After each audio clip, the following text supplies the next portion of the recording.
This episode is brought to you by Thor's Ice Cream, the best ice cream menu in Billingham. Find them at the rink on game days and pick from their range of amazing desserts including the Biscoff brownie and the famous whippy trays, with a choice of amazing toppings. Supporters of the Stars and Buccaneers and proud partners of Starcast. Find Thor's Ice Cream on social media.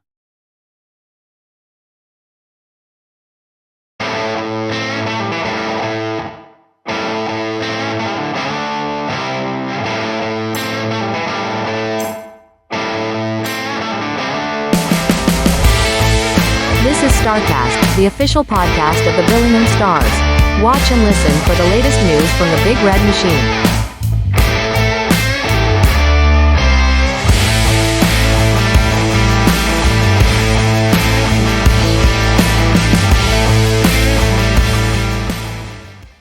Hello and welcome to this latest edition of Starcast, your official podcast for the Billingham Town Council Billingham Stars.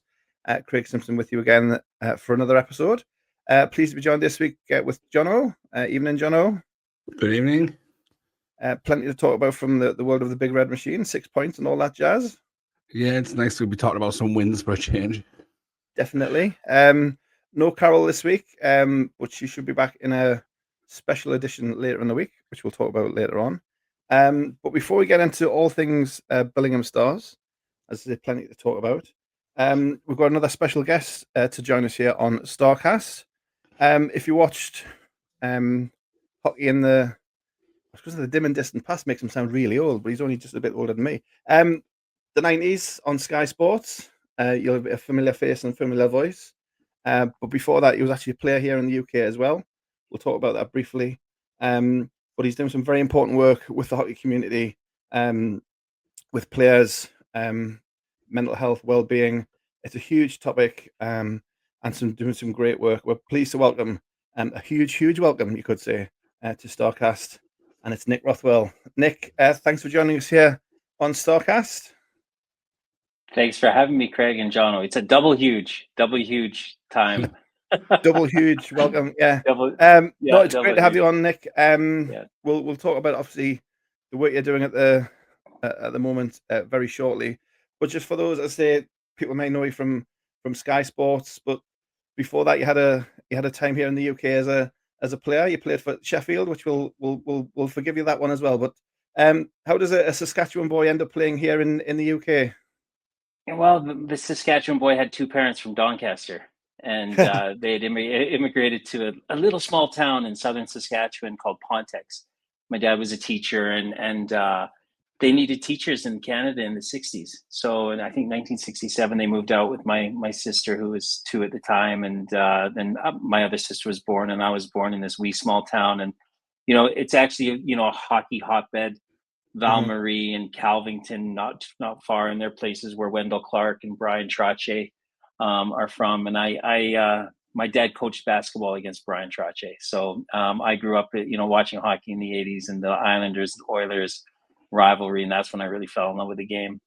Yeah, and I said playing in the UK, possibly it was probably the very beginning of the Sheffield Steelers in those days when he came over, early 90s. Yeah, it was. I came over in '89, and I couldn't get I wasn't good enough to be an import right off the bat, and I couldn't get on with the team, and I ended up becoming a Zamboni driver at the Doncaster Leisure Dome. And I went into there. I said, "Oh, can I have a job?" And they said, "Can you drive the Zamboni?" I said, "Of course, I'm Canadian."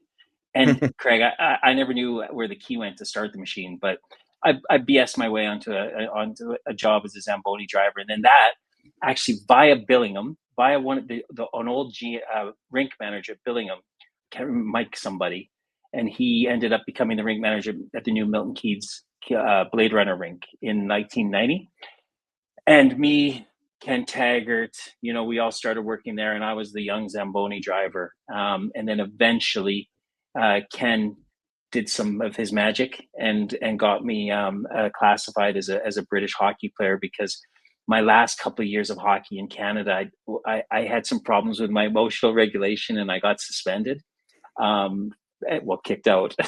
And so I didn't need an ITC card. So Ken, like I say, he worked his magic. He got me classified as British, and that's when I started playing on the Isle of Wight first, when they were the Solent Vikings.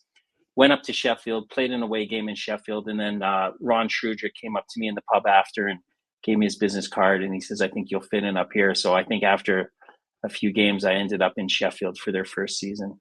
Yeah. And just look where they've gone from there. You were in at the beginning. From there, obviously played a few years, and then people are recognizing more kind of transition after playing to being the voice at first Rick side, but then the main man on the Sky Sports coverage. How did that come about? But the same way I got my job as a Zamboni driver, I BS my way into a phone. It was when Sky started covering the hockey, and I phoned up the producer's name at the end was Trisha Tolchard, and it was at the day where you could phone up. I was doing English literature and history at Winchester University. I was in my third year at uni there, and I phoned her up, and I was like, "This is Nick Rothwell. I play hockey I was playing for the Guildford Flames. It was 90, so it would have been 96 or 94, 95 or 95, 96 season, and I've been playing with the Guildford Flames. I said, "Oh, Trish, my name is Nick. I play for the Guildford Flames. I'm doing a media class at university. Can I come and watch you make a show?" And of course, that was a lie, right? I was doing English literature and history, but she said, "Sure." And I was the only person who'd made an effort to go and see her. And then they had a rinkside reporter. And then that was the following year when the Super League started and they were going live. And I think he messed up a couple of times in the first few games. And Mark Sharman was the boss of Sky Sports at the time. I had got a job in London as a salesman, working on an editorial in Westminster, selling ads. And she phoned me up and she said, "Look, the boss of Sky wants to see you." And I went in and he said, "Look, there's a job, ringside reporter." It was more money than probably most of the players were getting, plus an expense accounts, suits from Savile Row and everything. And he said, "Do you want the job?" And I was like, "Can I come and watch you make the show first?" And he went, "No, you say yes now or leave." And I was like, "Okay, I'll take it." And then next thing I was up in Newcastle doing it again. Yeah. The good old Metro Radio Arena, as it was. Yeah.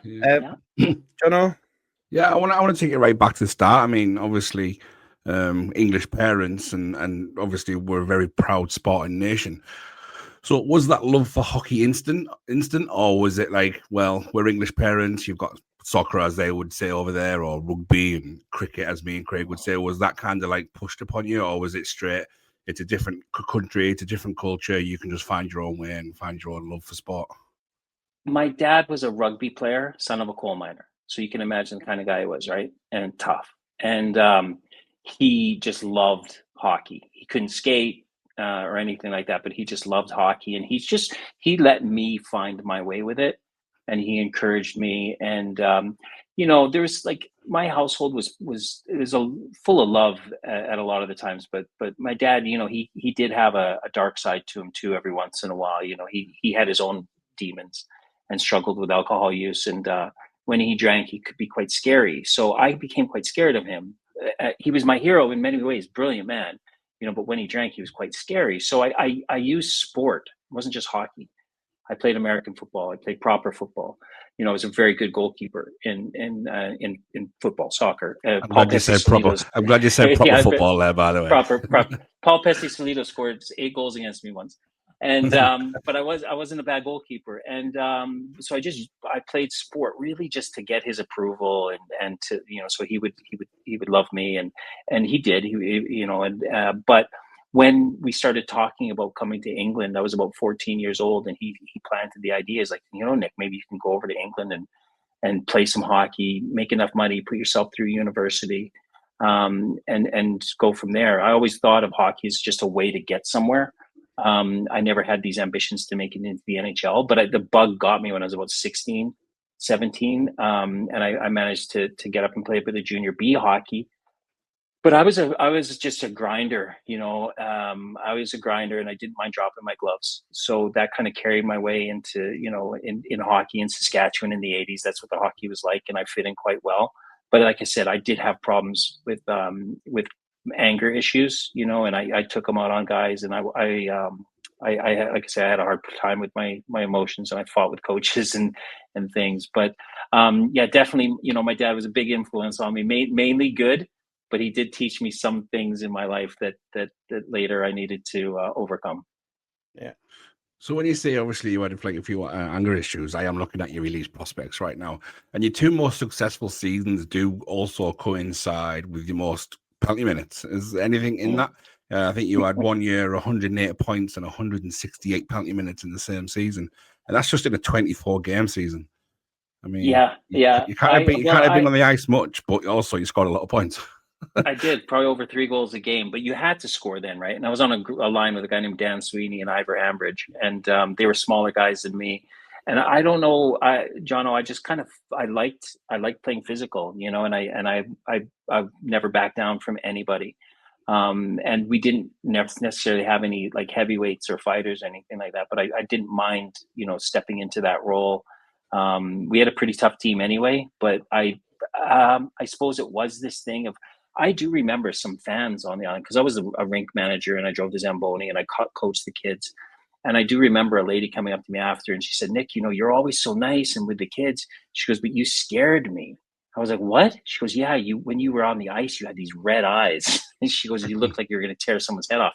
So I think it was this thing of like, there was always this side of me that has been, wanting to get out, and it's something that I've come to terms with now at like almost 55 years old, that emotional regulation is something I work a lot on, but maybe I didn't have those tools back then. And I kind of took things out on the ice, which was probably a healthier way than doing it in some ways. Yeah. I mean, from where you start, like you're saying, in the Isle of Wight and Guildford Flames and the embryonic Sheffield Steelers to the Super League, which was the kind of the highest quality of hockey for a long time in the UK. How did you see the sport grow in the UK from your time there? Well, part of me loved it, because I got to meet guys like Chris McSorley and Kurt Kleinendorf, two very, very influential head coaches and, other superstars of the time and some really amazing hockey players, really beautifully talented hockey players. And, a lot of guys with like, dozens of American Hockey League and NHL experience. Probably, if you were to put it all on a table, it was probably the best hockey that we have seen, the best hockey players for that period of time. But it was only a period of time of about 4 years, 5 years. But so part of me was very excited because I'm a hockey buff. I love it. And I loved getting into the changing room and talking to the guys and seeing the systems and, being able to be rinkside too for a lot of it and seeing what was going on in the benches. And it was watching real pro hockey. But then part of me was like, I was friends with a lot of good British hockey players. And a lot of them just packed up, Craig. They were just like, I can't be bothered. And good friends of mine that just were like, I can't be bothered with this. So the Super League gave us probably the nicest hockey to watch, but it also killed a lot of British hockey players' careers. So it had this double-edged sword to it. Really, it was it's nice to watch, but it hurt some players. Yeah, which is like a town like Billingham, which has been one of the grassroots when the Northeast was a kind of a hockey hotbed, as it were. That would have felt that loss as much as anybody. That when the British players just stopped coming through because they felt there was maybe nowhere to go. Yeah, definitely. And I think that it still has some remnants of that too. I know Great Britain are doing really well. Pete does an amazing job. I was in Poland a couple of weeks ago watching the 11 new guys in the squad, and there is something quite magical about the GB setup and these young British players for the amount of guys we have to pick from. We seem to have just this. It's just this energy in this changing room and their ability to execute systems and plays on ice. So we're very fortunate in a way that the British players that we are producing, small in numbers, are very, very good.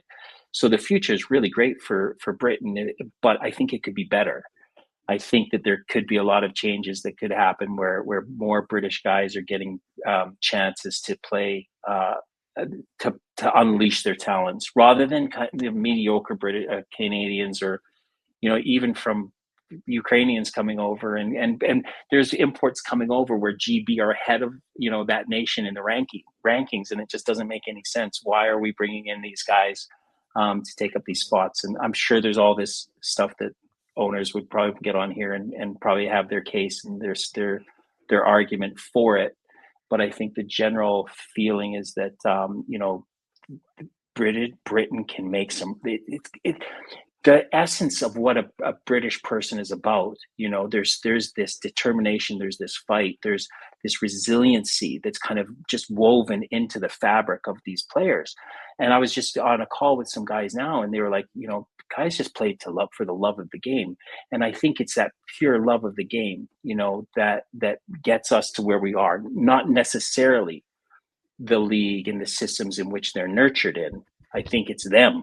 Mm-hmm. So I think if the league and the federations can get all on the same pages, and I mean that by the top leagues can get on the same page to be able to say, what are we going to do for the British players? To make sure that we can actually focus on them, make sure that Great Britain can have their best chances of not yo-yoing, but being a solid 16 team, which I know they're capable of doing. I've seen these guys in person. They're built for it. They've got everything. They've got all the talents and the tools. They've got good coaching. I think it's just really, ice time at the highest level that they can play. And I think that there still is a lot of work to happen in that area. Yeah. No, and we're obviously excited to see GB back in the top pool with Billingham's own Robert Dowd as GB captain as well, which we're incredibly proud about. Yeah. Jono, anything before we move on to the next latest? Yeah, it's actually going back to the broadcasting times. Obviously, we know how volatile British ice hockey has been since forever. And especially in those times, how difficult was it to be commentating on games and promote the games and be positive about it when sometimes you had a team turning up with 12 players because of financial issues, or a team's on the verge of going bust? Like the team was like always a team going bust back in those days. How was it to be so positive and confident about a league and to sell the product to a fan watching on a national broadcaster? There was a time in Sheffield when the guys were playing for nothing, and Mike Blaisdell was just really getting them all together and saying, let's play for the fans, and they weren't getting paid. Some organizations have just been very, very poorly run, and that was Super League times. And you're like going out there and you're like, everything's great, everything's fine. Whereas behind the scenes, that people who were not necessarily motivated in the right way to get the best, the best for the league.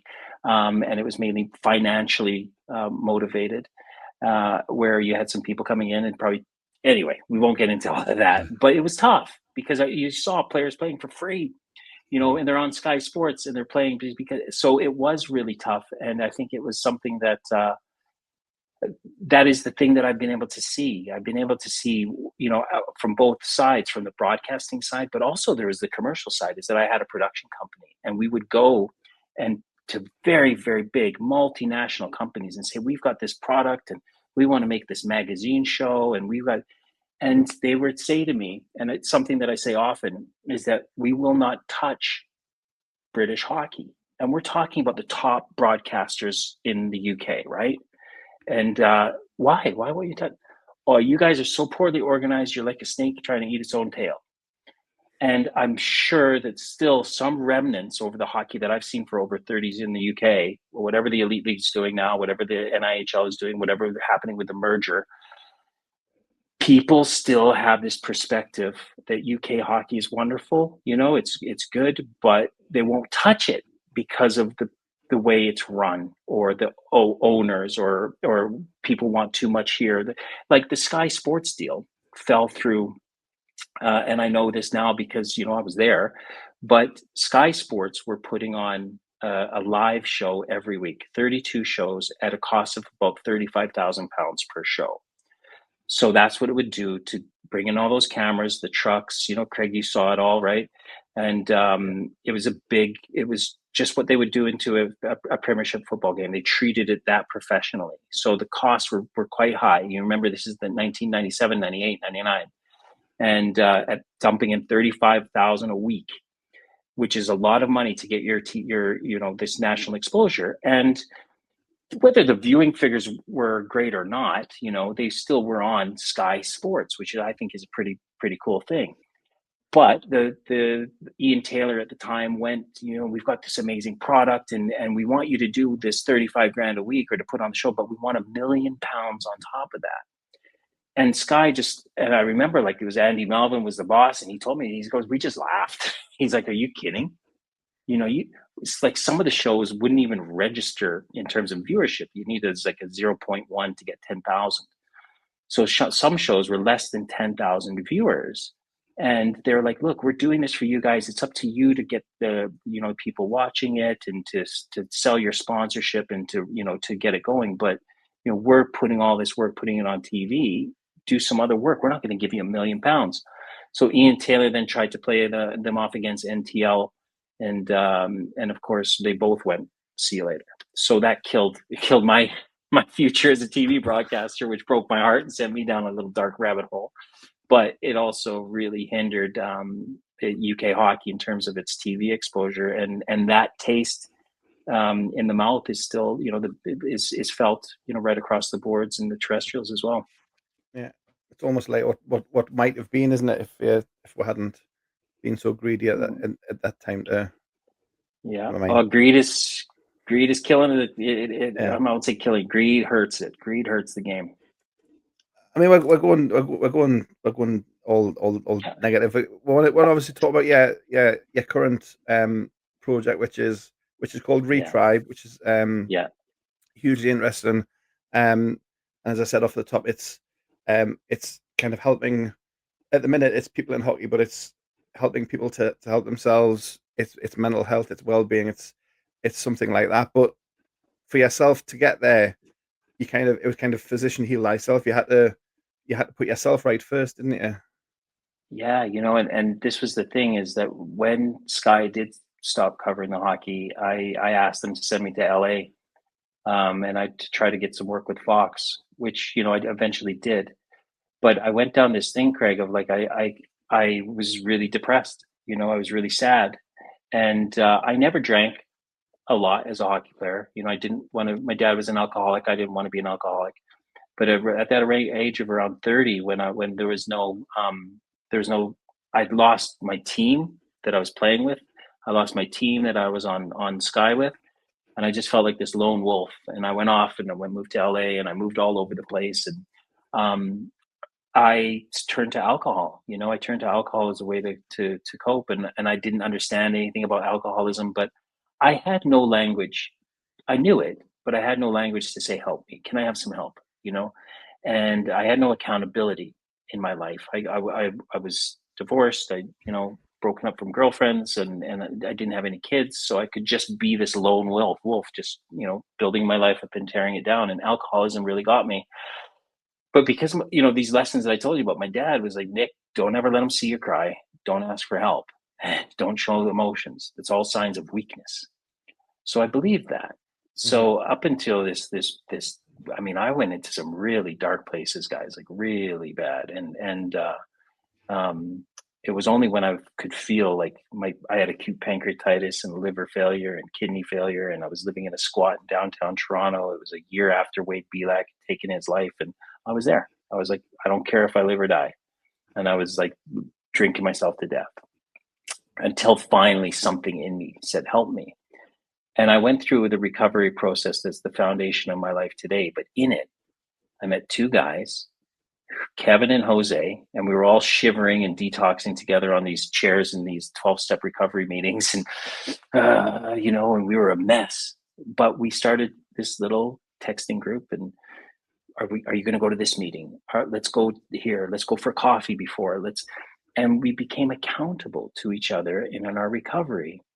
And I was like, that's what I was missing. I was missing someone to call me on my shit, make sure I showed up. All the stuff that happened on the Isle of Wight on a Tuesday and Thursday night when it was raining outside in December, the roof was dripping, and I don't want to go on the ice, but you darn well showed up, because you can't let your team down. And that's when Retribe was born.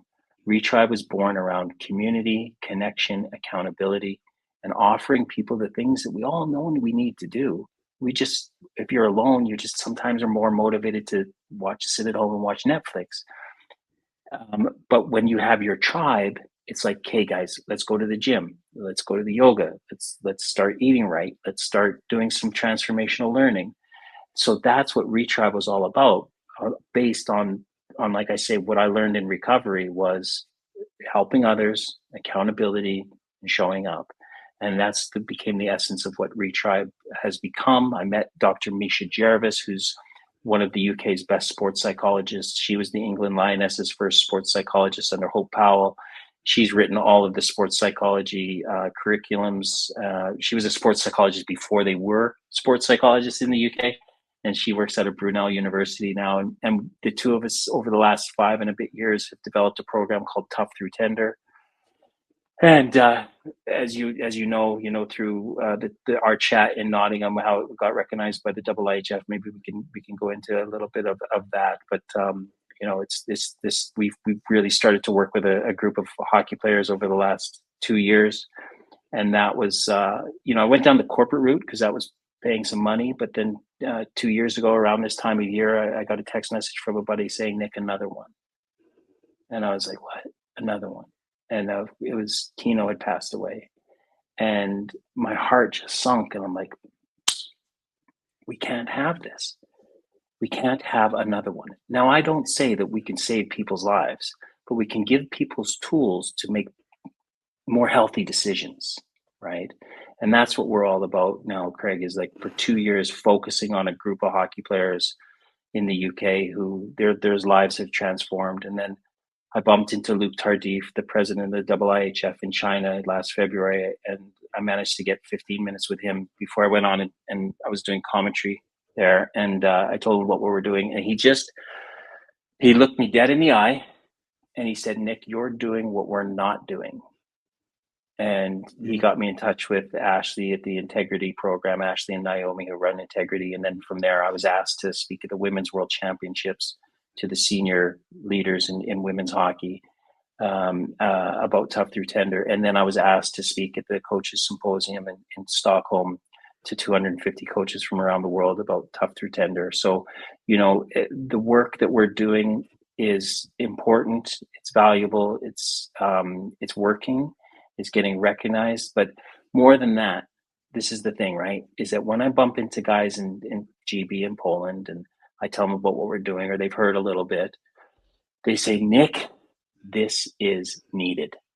And there's some top dogs in GB that said that to me. And they're like, "Nick, this is needed." So we know the UK hockey players we had a union in the 90s with Tim Cranston and Joe Collins, and that didn't last very long. So there's been no place for players to come to for support.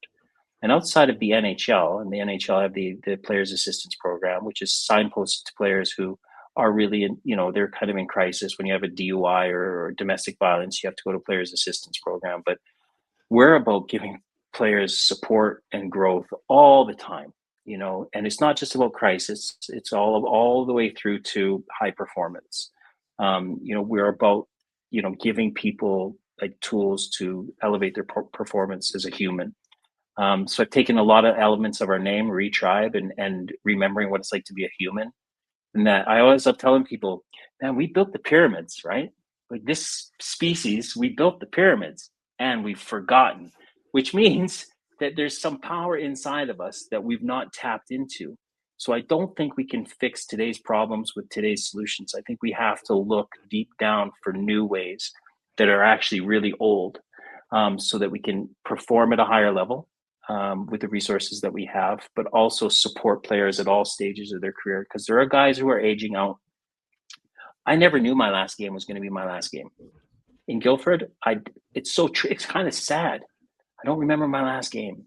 And there are guys now that are getting to those points in their career where they're aging out, and it's like, what's next? And I don't know a player who's been supported or not who hasn't struggled with this.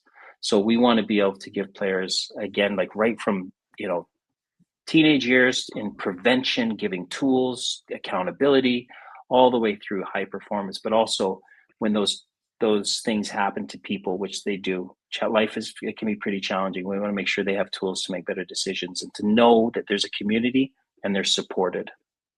Yeah. Jono? Yeah, no, what you're doing is fantastic. I actually work in mental health, so I work with small companies who help their staff who may suffer with work issues and life issues and help cope with them with mental health. So what you're doing is absolutely fantastic. And obviously I've kind of been looking into it from the outside. I mean, and it was one of the big things was one of the main things I was going to ask you is it more the guys who are leaving the game and they don't have that, not the game itself, but like that dressing room, that the brotherhood, that it's that environment. I mean, I play a sport myself. I'm in a changing room environment, and I'm getting to the end now from the sport I play. And I know it's not the game I'm going to miss. It's going to be in and around that room, those conversations, that banter that just cannot be repeated anywhere. It's so hard to explain it and repeat it. So when you see players who leave the game and they're struggling, you think, is it because it's just that brotherhood? It is a unity, it's a family, and it is hard to repeat. Is it that sort of thing that you're trying to not stab down on, but help recreate by having the tribe thing, sort of thing? Jono, you nailed it, right? Whether you're Dan Carcillo and you've won Stanley Cups, or you're me, who played, second, third division in the UK. Yes, I played in front of Sheffield, in front of thousands of people for a few games, but many different pathways in the career. But when you stop playing, you feel the same sense of loss. Doesn't matter if you're playing in front of 200 people or 20,000 people. You still feel the same sense of loss, not just stepping on the ice, but as you nailed it, the changing room, the camaraderie, the friendships, the connections, the community that is built around the sport. And I like to read a lot about Sebastian Junger. Sebastian Junger is an American war correspondent who was off at the first Iraq War. And he's written a couple of books. One of them is called Tribes. And he talks about our deep sense of connection when we are, say, in the military or in high risk physical sports like ice hockey and American football and rugby. These are sports where you are literally putting your life on the line, and anything can happen. And we've seen it happen. And when that kind of risk is being taken, something happens in the body where the guy to your left and the guy to your right, you get connected to them on a deeper level than you would if you were, working with some people at B&Q.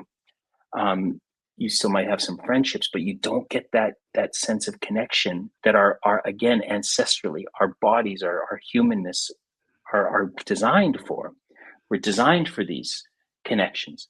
So when it's not there, it's many guys they don't know why. I mean, what's going on? Why that was me. I didn't understand until I was about 40 years old. I played my last game 11 years ago. And when I was at 40, it finally was like, I miss the guys. It's when and it was watching Eastbound and Down, that silly baseball show. I don't know if you've seen it with Kenny Powers. It's hilarious. But it was watching that I was like, man, he was an older baseball player getting on in life, and he was like just hammering life. But it is that sense of community, the connections, the bonds, the brotherhoods, and sisterhoods that are created because it's such a fast-paced, physical, dangerous game. So we are hardwired to connect at a level far deeper than you would at a normal job or even in your families. So it is so important to be able to give guys that awareness that this is going to happen. You will feel like this. So let's keep the connection going. And that's what our mobile application is being designed to do.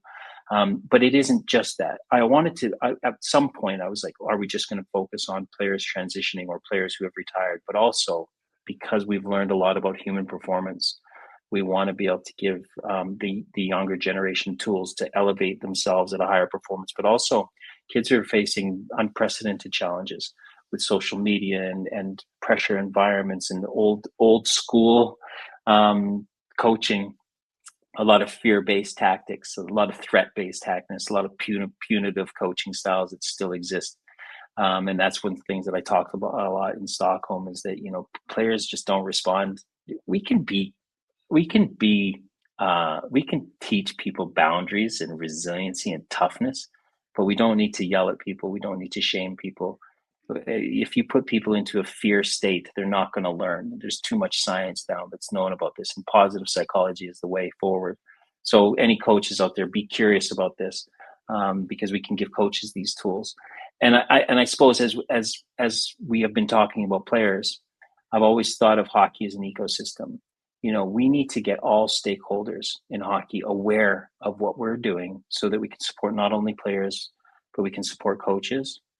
And then once we support players and coaches, we need to be able to give officials the same stuff, because I did, when I talked with Craig, when we did that interview, man, my heart literally was full and emotional at that with those referees, because these are a lot of very young people that are putting everything on the line to go out there to make sure that we can play the game that we love, and we don't give them an ounce of thought. The abuse, everything that they go through, when without them we wouldn't have a game. So they need support. So they need to have the support, but then also parents.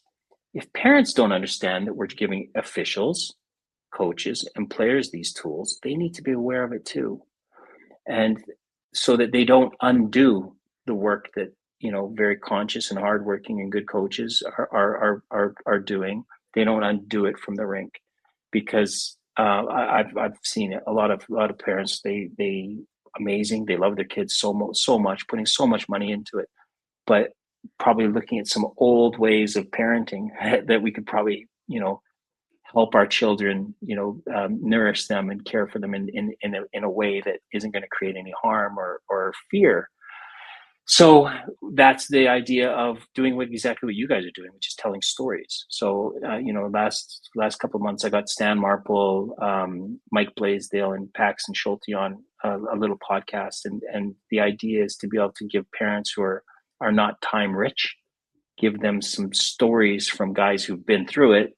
Mm-hmm. Hey, we can try things a little bit different. Let's use some different tools and help your young athletes thrive.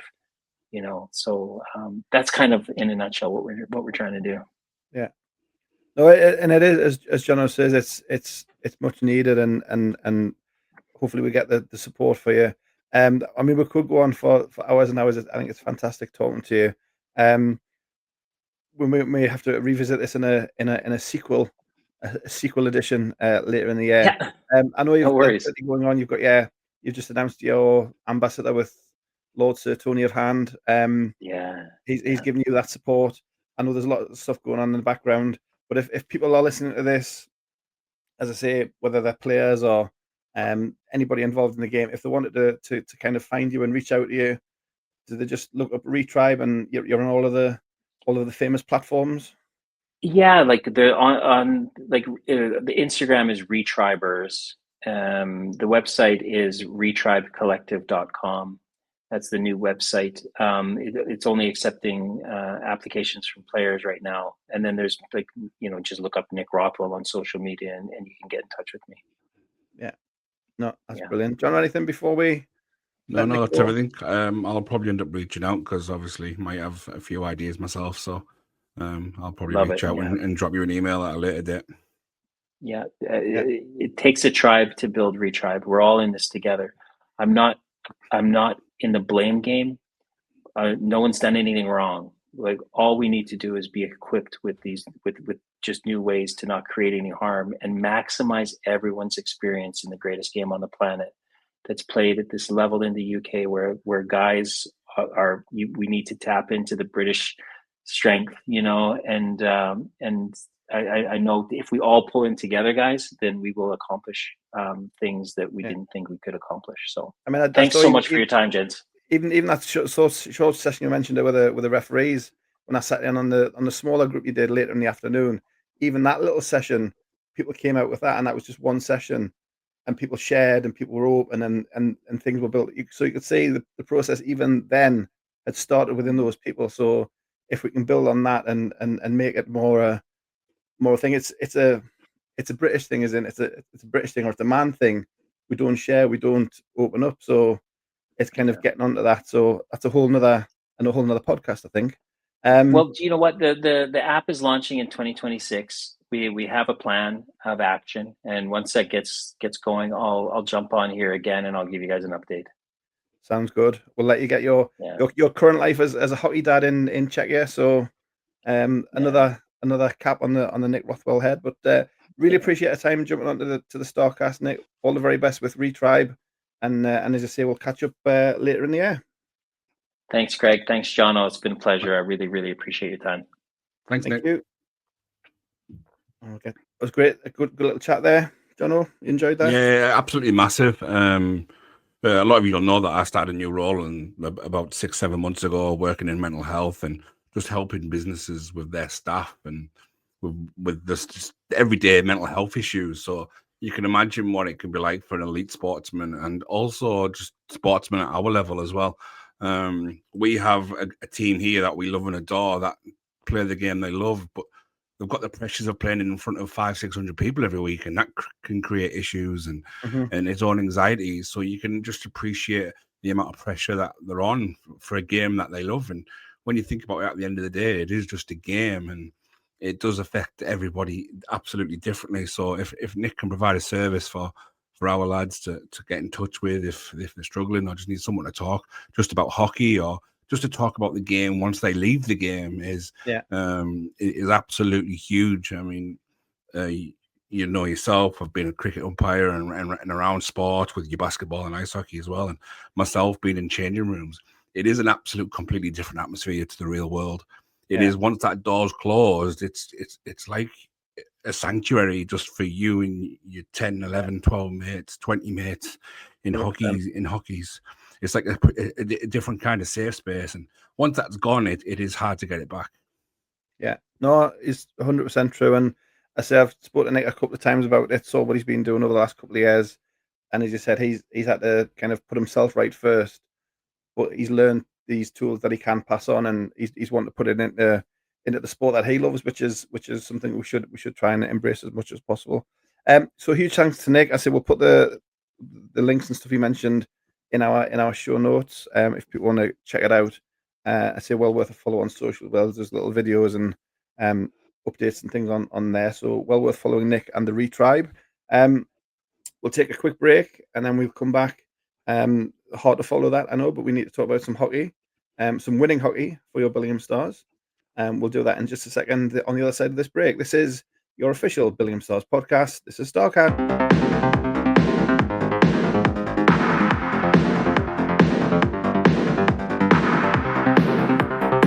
This episode is brought to you by Thor's Ice Cream, the best ice cream menu in Billingham.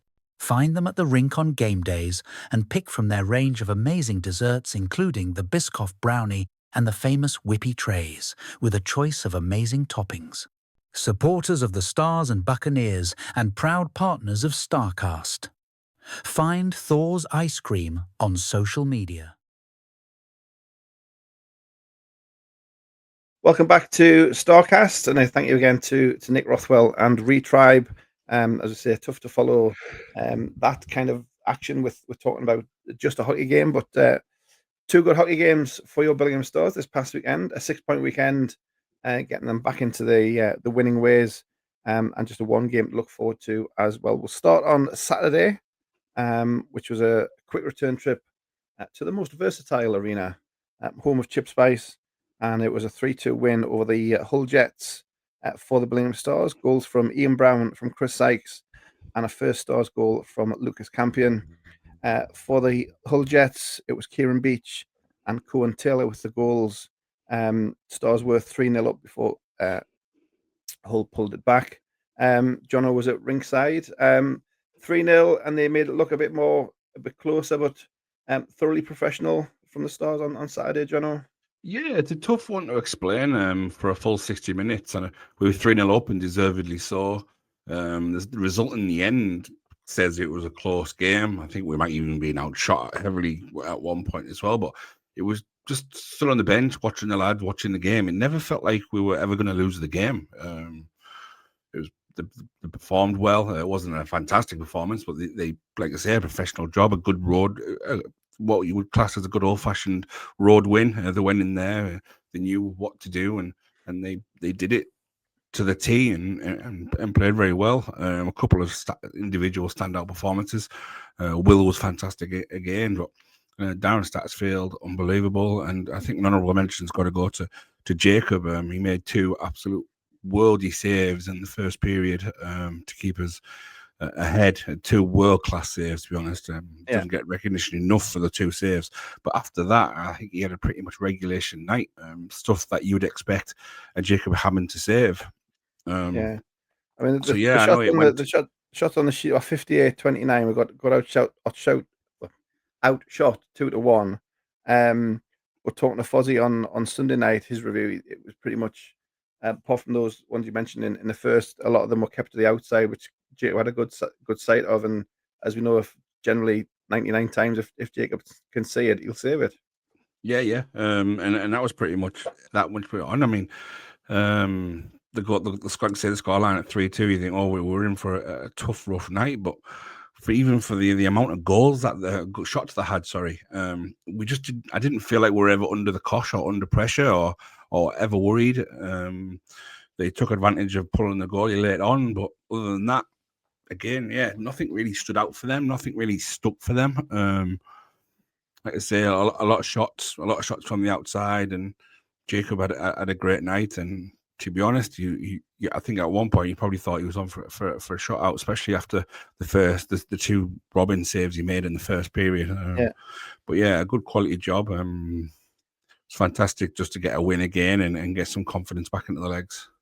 And the lines obviously a bit of a mix-up job with Fozzie had to do with no Ben, no Ethan, and no Carl Wilkinson as well. But you say Will Thornton was in, Matty Pickup was in, and Sam Dowd was in. So kind of juggling the lines to get the most out of the players available, and it kind of returned to the mentality they had last year of just next man up. Everybody just mucks in and does their job.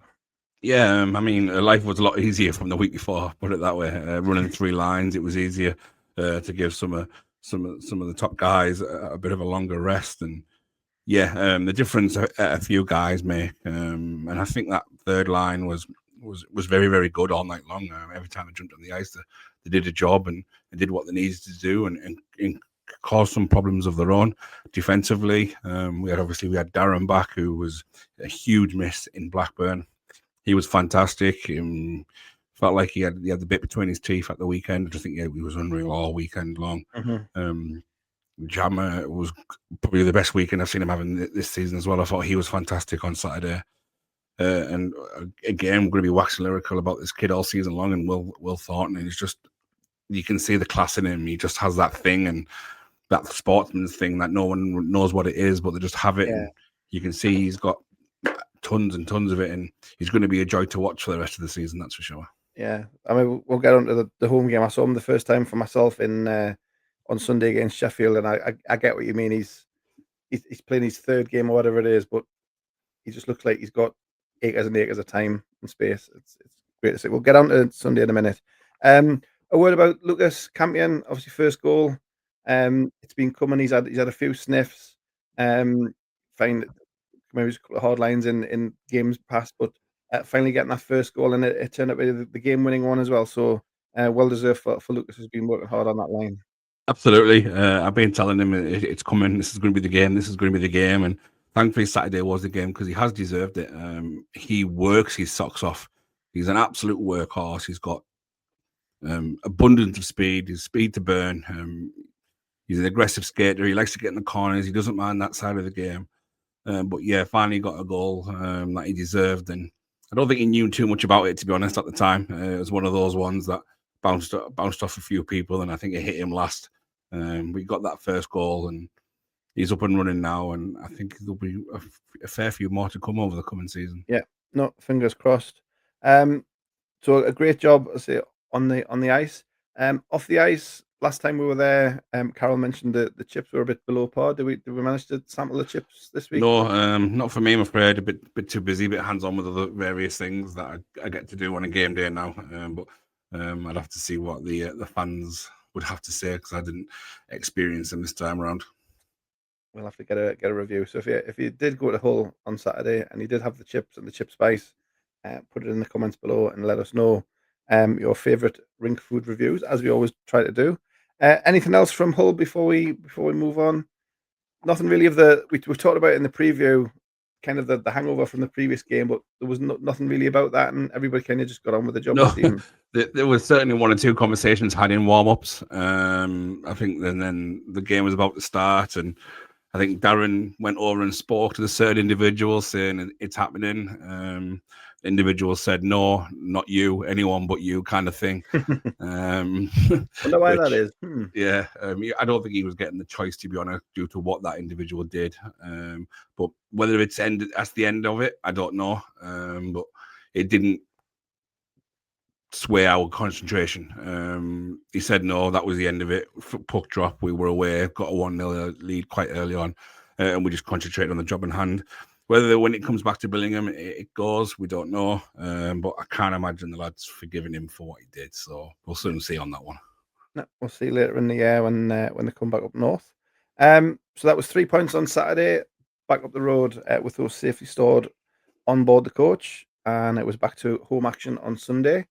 Sheffield Scimitars came in to the Forum Ice Arena. Fair to say, I think when I said to Foz in the post game, you described the first period as low event hockey, perhaps. But once we got out of that, it was back to a bit more like the Stars of old. A 10-3 final for your Billingham Stars. A hat-trick for James Moss. A hat-trick for Roland's Grittans. A hat-trick for Michael Elder. And Lucas Dowdle back in the lineup. He kicked us off with the first goal of the night. For Sheffield, they had Jacob Scott, Simon Williams, and Finlay Williams with their goals. Mark Turnbull had the net.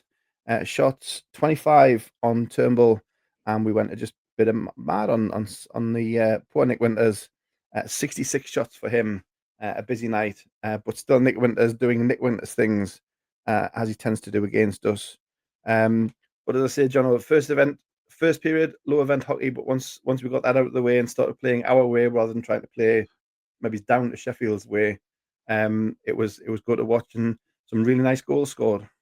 Yeah, you always wonder what type of performance your own team's going to have against. Again, I don't want to be disrespectful against Sheffield, but it is hard.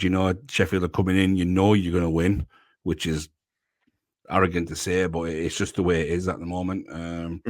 It's just whether your performance is going to drop down to their level and you win by 2 or 3, or you can kick on and score that 10, 11, and 12. And after the first period, I mean, let's just be completely honest here. It was utter dross the first period. I mean, that was tough watching. And I think it was felt in the crowd as well. I think there wasn't much energy in the crowd. But whatever happened at the end of the first period, Mossy and Rowley just kicked into life and lit the place up with some great pass and play with Matty pick up on the line as well. It just all started to connect and everything was in sync. And then the first line became the same as well. And then the third line were doing whatever they need to do. So whatever happened at the end of that first period, whether it was a little chat, I don't know. Maybe something in the water, who knows? But whatever it was, it just in the second period, everything just fell into place. And Mossy and Rowley and even then Mikey and just lit the place up. And it was very enjoyable to watch from there on in. Yeah. And Rowley, yes, you say it's Sheffield, but you need somebody to score goals against teams like Sheffield. We had it when Dennis Bostrom, may the Lord have mercy on my soul for saying that, but Dennis scored his goals against the lower teams, and he was very good at it, and he needed to do that. So Rowley getting a hat trick was huge. So that line with Mossy, so really nice interplay. And then Mikey, the last month or so, Mikey's been absolutely on fire. Whether it's back on the top line or whether it was the line he was trying to lead when Fuzzy split them up, Mikey's been leading the line as a true captain for the last month or so. Yeah, absolutely. I think obviously it's clear to see that we're not the team of last year. Something's just not there this year, and something's not clicking. The goal scorers have hit brick walls or whatever it is, and I think Mikey took that upon himself to say, well, I'm going to just keep carrying this team. I'll carry this team until something falls into place, and that's what he's been doing for the last week. He's been an absolute credible. To be fair, I don't think there's been a better player in the league for the last 2 months than Mikey Elder. I think he's absolutely been incredible. But as you say about Rowley as well, I mean, the goals, someone has to score goals against Sheffield. I mean, it's not like he took the game by the scruff of the neck and went solo goals. I mean, these were backdoor tap-ins from great play and great build-up play and great pass-up play. He was just in the right place at the right time. And I think he kind of returned the favour himself to Mossy. I think there was one moment where Mikey scored an absolute worldie where he went bar down from the top of the circle. That was a very impressive goal. But no, yeah, you need to score goals. As simple as that. Oh, you don't win games. It doesn't matter who it's against. And sometimes scoring against the lesser teams is more difficult than it is the bigger teams. Yeah. But And yeah, I was going to say, talking to Fuzzy at the end, it was like a huge a confidence boost as much as anything. Yeah, we beat Sheffield at their place a couple of weeks ago. But again, it was kind of low event. It was 6-2 down there. 5-2, Last 6-2. the Sunday night was back to kind of Billingham hockey as we've been spoiled for the last couple of years. So the guys can only take confidence for that into what's going to be a really, really important few weeks, which we'll talk about later. Yeah, I mean, it shows that we haven't fallen off a cliff. And I think where a lot of fans around the league think we have fallen off a cliff, we haven't. It's just we could sit here and say, yeah, it is just bad luck. We've had a lot of bad luck. It's been crazy, the luck that's been against us this year, and a lot of the decisions that have gone against us this year. But it is what it is. We've had our time. We've lifted our trophies, and there's still a lot to play for this year. Whether the league title's gone or what, we don't know. The top two, top three could also fall off a cliff. You just don't know what's going to happen. That could be the confidence kick that kicks us in for the rest of the season. We know we've got a couple of games coming up that are going to be must win games, especially in terms of qualification for the cup. So the lads got a lot to play for. They like to have that big game. I think we are a big game team. We've shown that with close games with Blackburn and Solihull. I know we've had a couple of blowouts there as well for whatever reason, but they can be explained. But yeah, it's just I think we're having an exciting season. We've got a lot of youth coming through, and the old guard has shown that they've still got it as well as they've shown last weekend. Yeah. And again, changes to the lineup. Shug took a knock on Saturday, so Precaution didn't play Sunday. So at times, I think Foss said he was rolling just 4D, which meant Will Thornton, 16 years and 8 days, I think he is now, playing like 25, 30 minutes and not at all looking out of place. It's the first time I've been able to see him kind of up close. And like you have said previously, he's just so calm. He seems to have like an ache of time. He does the simple things, but he does them very well. Gets his team either whether it's an exit or a pass across to his teammate to make the exit. And towards the end of the game, he's starting to jump up in the play as well. So I think he's had a fantastic start, and it can only go one way from here. Absolutely, and I mean, to be fair, there's no point in trying to keep him a secret anymore now. He's played big minutes on Sunday. He played quite a big minutes on Saturday as well. And if I'm being honest, he probably played probably too many minutes down in Blackburn with it being his first ever game at that level. But I suppose if they've got it, you play them, and let's see what he's got. Let's put him out to the wolves. Let's see him make some mistakes. Let's see how he recovers from those mistakes. Let's see what he's got. Let's see how good he can be, because at the moment he's looking like an absolute Rolls Royce. And that's probably one of the best compliments I can pay to him. You're just looking forward to watching them on the ice every week. I'm looking forward to going to training and watching him, Matty, and a couple of the others that will be training up with the Stars, and looking forward to them playing the game on Sunday. Just want to see them up against, like, he's going to be up against Witkowski this Sunday. It's going to be very interesting to see how he handles that.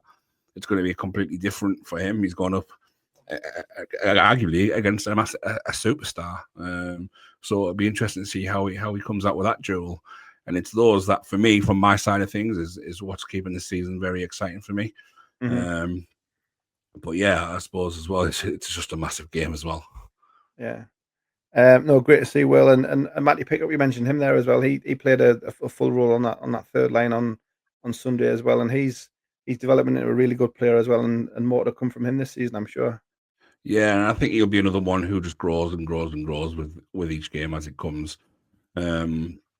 I just hope he doesn't feel the pressure that he feels the need that he has to go and score, because that will come in time. He is very small as well. He is a small lad, playing his first senior hockey ever this year. So yeah, we'll see him grow and develop as the season comes along. And again, I think we'll just see steadily improvements from him from game to game as well. Yeah, no, exciting times, I say, from Stars doing Stars things and just bringing the next generation through. So we'll see how that develops as the season. I say there's more to come, possibly from where they came as well. So keeps the interest alive, even if the results maybe weren't as great so far this season. We'll leave the weekend there. We'll look at the results around the league in a minute. I know the other thing on Sunday was the toss. We did that at the end of the first. We'll talk about that later in EOB, but another fantastic showing from the Stars faithful, and Sheffield fans jumped in as well. So we'll talk about that probably. But a quick Teddy reaction.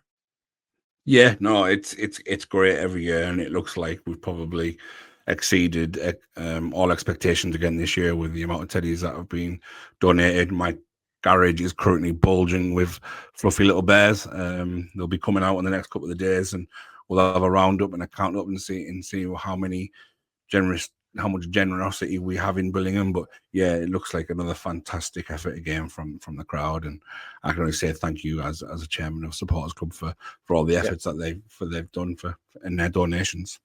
Yeah, it was brilliant to see again as usual. So we'll talk about that in more depth later. But around the division at the weekend, the last week of November, the air rolling on at a pace. But on Saturday, the 29th of November, the Hull Jets 2, Billingham Stars 3, as we've talked about.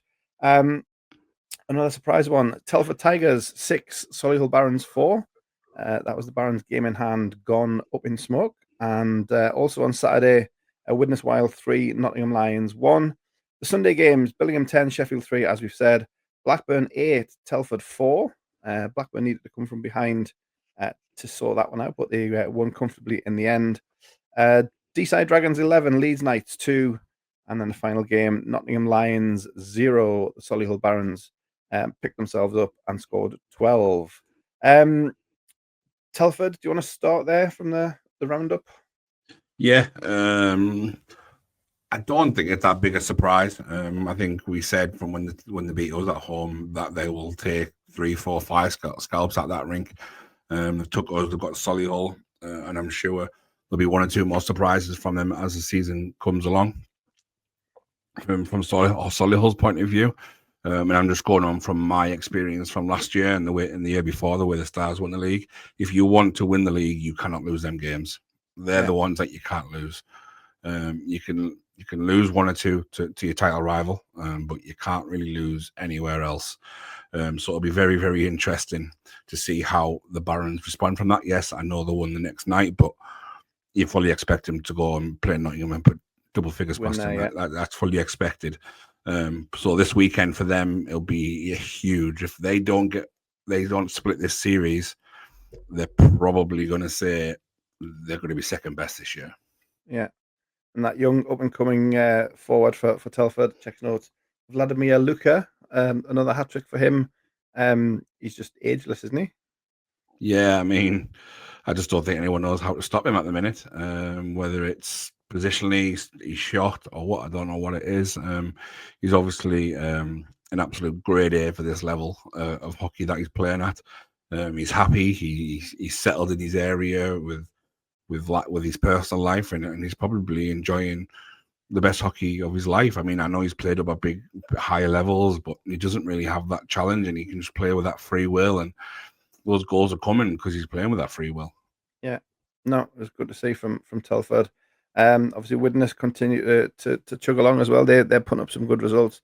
Blackburn, as I said, Telford had them early on in Blackburn on Sunday night, but then the Hawks came back, hat-trick from Andrew McKinney, leading the Hawks, and they're clear now at the top with the games in hand for Solihull have gone.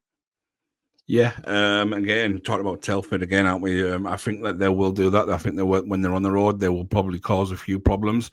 But I think the top teams, the Blackburn, even coming to us, going to Deeside, even going to Solihull, I think in their barns that the home team will just have that little bit extra to get over the line in close games. I know it was 8-4, but I was speaking to someone in Blackburn and said probably that it was a much closer game than that. And someone even said Telford deserves something from the game, to be honest. Mm-hmm. But I'm not quite sure about that. I think they've probably just been overly kind to Telford. But yeah, they're going to be a pain in the backside. They're not the Telford they were last year. So people going, oh, it's Telford who were only a Division 2 the year last year. They're far from a Division 2 side that they were last year. They're not even close to being that Division 2 side last year. Granted, yeah, it's the first year back, but they're absolutely littered with National League talent. And obviously young kids who are training at National League level as well, who will cause big problems and big threats. And obviously just added Zach Brown this week as well.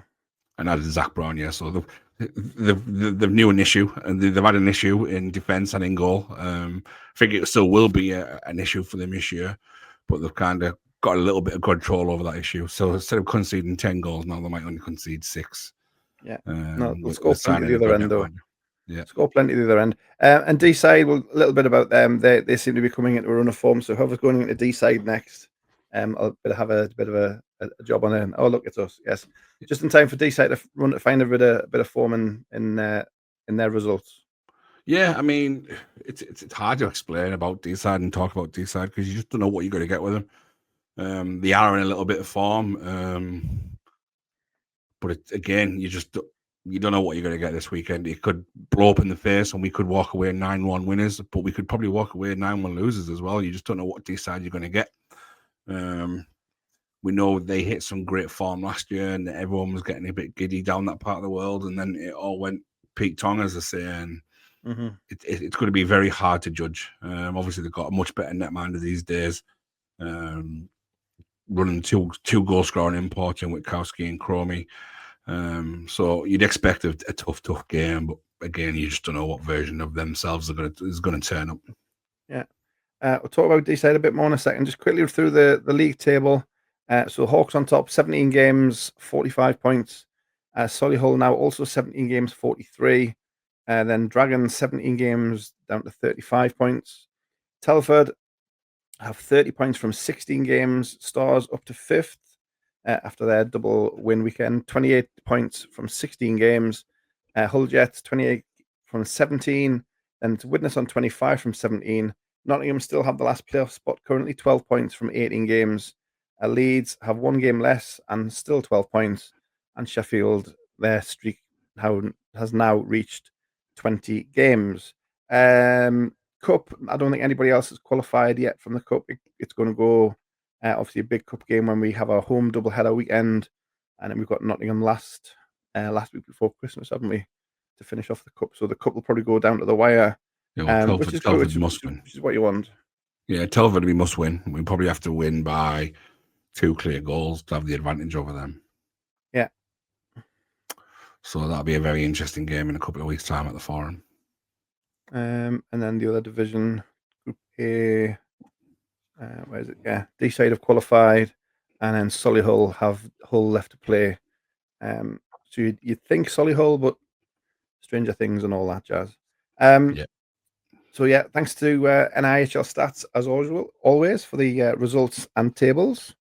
Joe's back from sabbatical, I think, so we'll have full box scores, I think, next weekend. Fingers crossed. No pressure, Joe.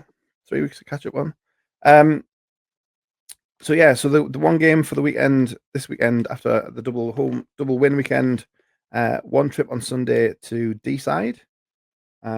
And it is the 5:15 at Deeside Leisure Centre. The Dragons, as I say, coming into a bit of form, as Jono said. They've added the second import forward this year to kind of support Witkowski.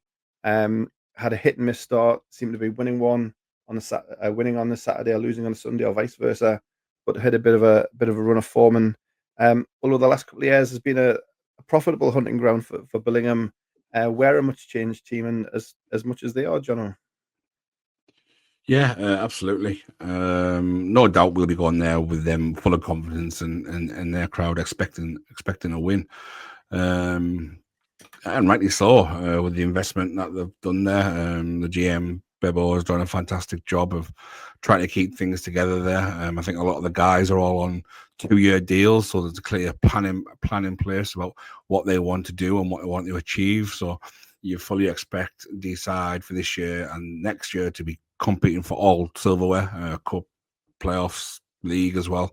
Probably just don't have it for the league, and they're probably just going to I don't think they've quite got what the top two have. Whatever that is, probably 2, maybe 3 defensemen short of competing with the other two. Netminder wise, you could argue that they're as good as of what either team's got. But then there's obviously this Jekyll and Hyde form that they have. Like you say, I was saying just earlier, you do not know what team are going to turn up. You don't know whether they're going to come into the game fully focused, or if they're just going to come in and relaxed and they're not really switched on it. Well, what I will say from our point of view is we might be at our full strength for the first time this season going to this weekend, which will be a nice rarity for us. Yeah, I was going to say. But we'll see. Obviously, we have training this week, so we'll see how the bumps and bruises of the weekend have healed. I know 1 or 2 do have knocks. Shuggy and Cal was mentioned. So we'll see how they fare up ready for the weekend. But it's certainly going to be an interesting one. And going into the game as possibly an underdog might be a bit of a dangerous proposition at that. Yeah.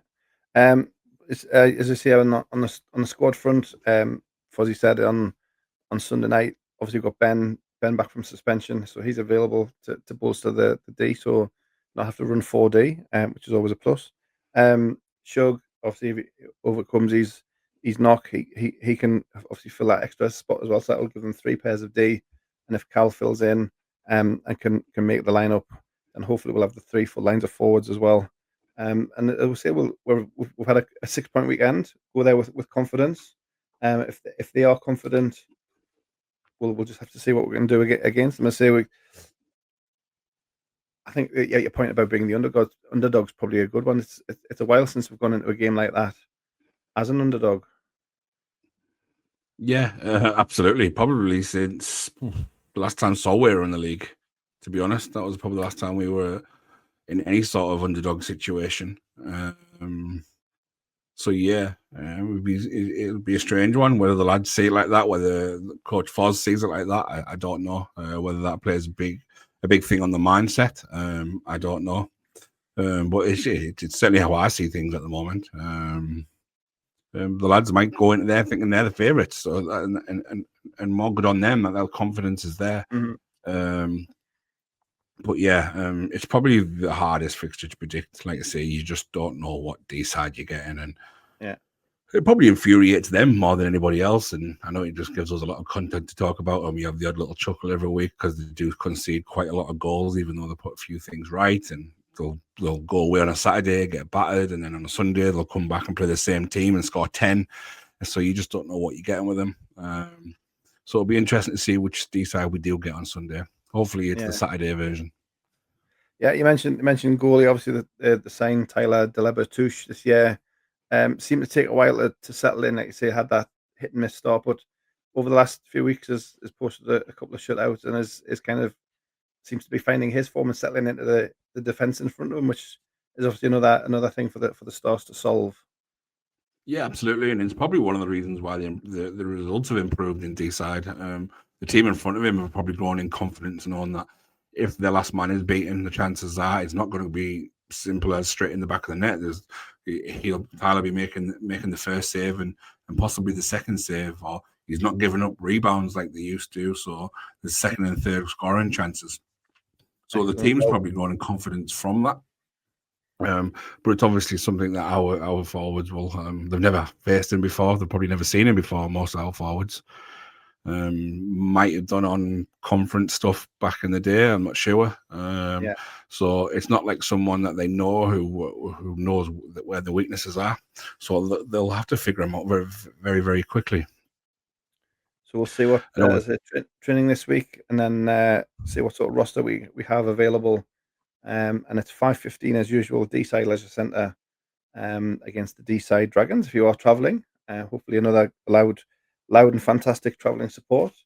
I heard Hull's coach mention it on their little video review. He was always complimentary of the Stars fans travelling in good numbers and in good voice. So more of that, please, on Sunday down to North Wales, supporting the guys. As I say, 5:15 at Deeside for against the Deeside Dragons. Anything else on that one before we quickly A or B? No, I can think of. No. I think like I say, they're just you don't know what Deeside you're getting, so you don't know what type of game you're going to get. And it's got the makings for being one of the top games, because I think they'll probably evenly match the two teams. It'll probably might just come down to who wants it more on the night. Yeah, excellent. Well, I want to follow from on Sunday night. Any other business quickly? Obviously, no home game this weekend, but still, if people want Christmas draw tickets, come pretty much Yes, up to the last chance or so. 100%. Yep, get those last minute Christmas raffle tickets now. Quickly, the draw is on the 20th, I do believe.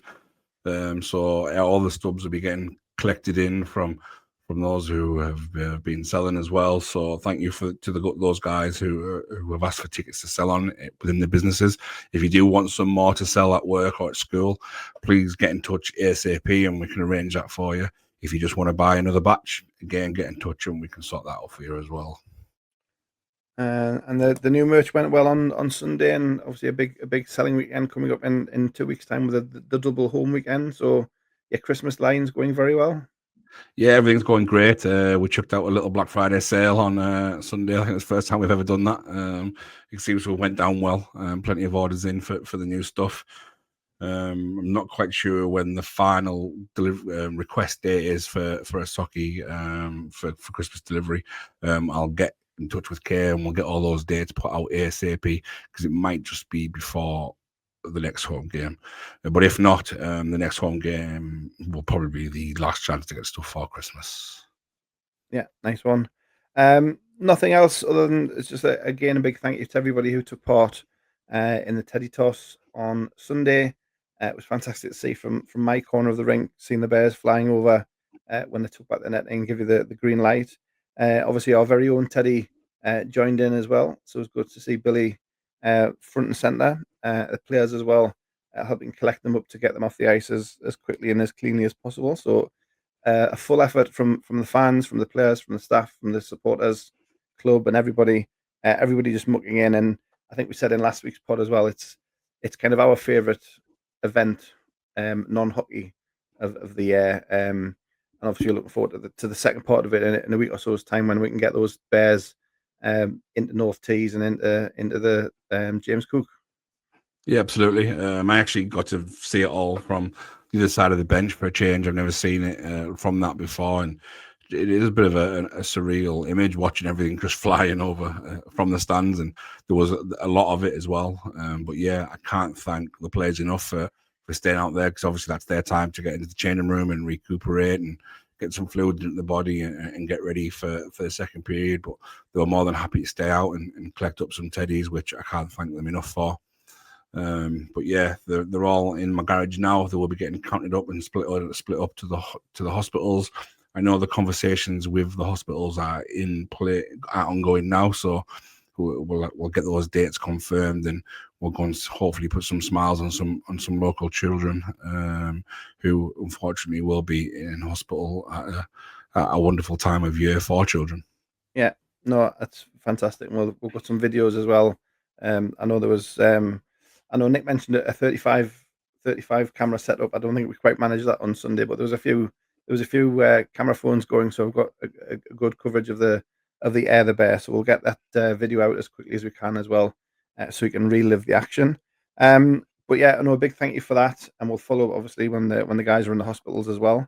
And I think we'll just draw a veil there. It's been a long one. A fantastic chat early doors with Nick Rothwell. I say we'll put all the links in the show notes if you want to follow up and have a look at what Nick's doing. It is massively needed, I think, as we said. Some of the people we've lost, we don't want to lose people again like that. I think we mentioned off air. Obviously, he mentioned Wade Belak, obviously Coventry, and then Keno more recently in Newcastle. Obviously, we had Andre Payet, we had Rob Trumbulley, and there's too many to name basically. So great chat with Nick. I think we could have still been talking for another hour. A fantastic topic and some amazing work going on. So thanks to Nick for that. Thanks to Jono. Any final words before we say goodbye, Jono? No, actually, yeah, I'm going to say a big up to and a big thank you to Nate, our little mascot this week. He had an experience, got to go in the changing room, see the players, got to read out the team, which was quite cool. We might put some of that on social media just to see just give a little insight into the changing room and just one of the packages that we offer for mascots as well. So if there's any players, any junior players out there who do want to be a mascot, do get in touch and we'll get something similar set up for you. But yeah, just a little shout out Nate. Nate, I think he loved it. He didn't stop smiling. Obviously has a very famous uncle as well. And obviously a cousin who was on the opposition on Sunday. But yeah, I think he had a great time. That just made me feel incredibly old. I didn't really want to complete that. Jonathan Weaver, who was my Newcastle Vipers playoff winning captain, now has a son playing against my Billingham Stars. It was like, no, I can't be possible because I'm only this old. And how does that? And the math didn't math, Jono. And I got over it though, but it was not a good thought place. Yeah, I had to tell Fee kind of who he was. Obviously, I met Fee in Belfast. He was playing for GB in Belfast when we got promoted and started the crazy journey that we're on to Budapest and then for France, and then we're having in France and then relegation and promotion again and then relegation and promotion again. So yeah, it's been an absolute journey, and he was kind of the start of that journey. Yeah, he was a power play cheat code against Japan that night, wasn't he? Yeah. But yeah, no, great to see Weaves, albeit on the Oppo benches in his new life as a hockey dad and coach as well. So great to see that. Yeah, and the mascot package, as Jono says, great for the kids if they want to be part of the players help as well and the buy-in, and it's a fantastic experience. If you just look on the gallery as well, we put the gallery from Scott, and there was some photos in there in his warm up and when he's doing the puck drop as well. And you can see that the smile on his face is from ear to ear. So thank you for that. It's going. Look at the time. Yes, it's time to go, Jono. Thank you for that. It is. Appreciate you tonight. Obviously, we'll be back before too long. Keep an eye on your feed. Hopefully, we'll be back before the end of the week with a very special episode as well, and a podcast team back to full strength as well. But for now, from Jono, thank you very much. Thanks to Nick as well. Craig Simpson here for Starcast. Like, share, review, all that. Subscribe. Yeah. Smash that like button. I need to get into the Smash that like button. So if you're watching us on Facebook and do your clippy thing and send it to your mates if you're one of those who do clippy things and send it to your mates. Send clips to your friends, colleagues, acquaintances, whoever. Do the like and share. Facebook, YouTube. If you just do the audio on Spotify or on Apple or on any way you do that. Thanks for enjoying your Starcast. We'll be back very soon. But for now, for myself and Jono, bye. Thank you for watching and listening to Starcast. Follow us on social media and remember to subscribe and leave a review on your podcast platform.